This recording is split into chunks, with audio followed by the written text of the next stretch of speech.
Hey, man, hey, just talk to me, man. He's jogging away from me to the west. 29213 18th Avenue South. And a verbal dispute with their neighbor. 2025, officers were called in to do a welfare check on a teenager whose own mother stated he was psychotic and had even choked his brother. Nevertheless, the officer was about to find out just how crazy he actually was. What, he's wearing a red, white, and blue coat? Yeah, it's like color blocked, you know. I think I just saw him walk this way. Is he having weapons on him or anything like that? Okay, what's his name again? Okay, I'm gonna go see if I can't. Hey, Troy. Hey, man, hey, just talk to me, man. He's jogging away from me to the west. Now, I don't know if the little lady, I couldn't really make out what she was saying. Now, I don't know when he asked the young lady if the guy had any weapons on him or whatever. But so he approaches the kid sitting on the bench. Now, whether or not she knew he had weapons or she said he didn't have weapons or whatever, that's one thing.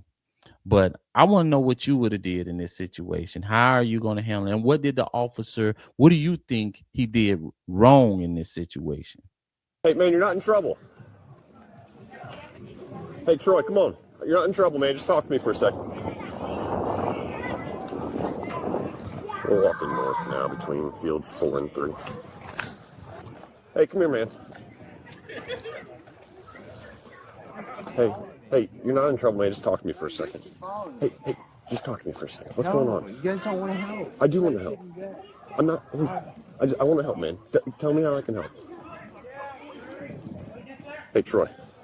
What? Now, in a run of a day, a lot of times, or shift, you get a lot of these calls where you're dealing with disgruntled teenagers and things like. But we've saw a lot of teenagers do some heinous things. So it's really not. Times have kind of changed where you can be more relaxed with teenagers than you used to be. And maybe he's, around, kind of late teenager. But when he approached this kid and the kid was sitting down with this oversized jacket on, right then you have to get out of your relaxed mode and get into a mode where you're being more aware, more tactical, because you don't know what this kid has in that oversized jacket. And I've seen calls where a teenager just walk up to an officer and slice him across the face. So you don't know what's on his mind.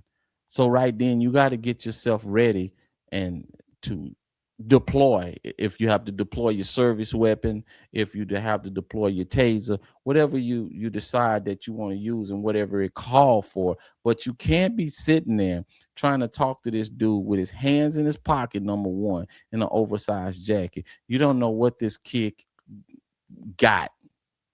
And you have to protect the public and you have to protect yourself when it comes to a situation like that. There are many situations as an officer you're going to encounter where you arrive on the scene by yourself.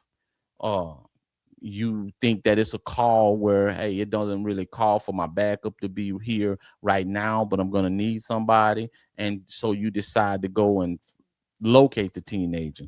Now, you can, like I say, many calls come out like this, and you can handle many calls like this and nothing happens. They just bad teenagers doing just kid stuff.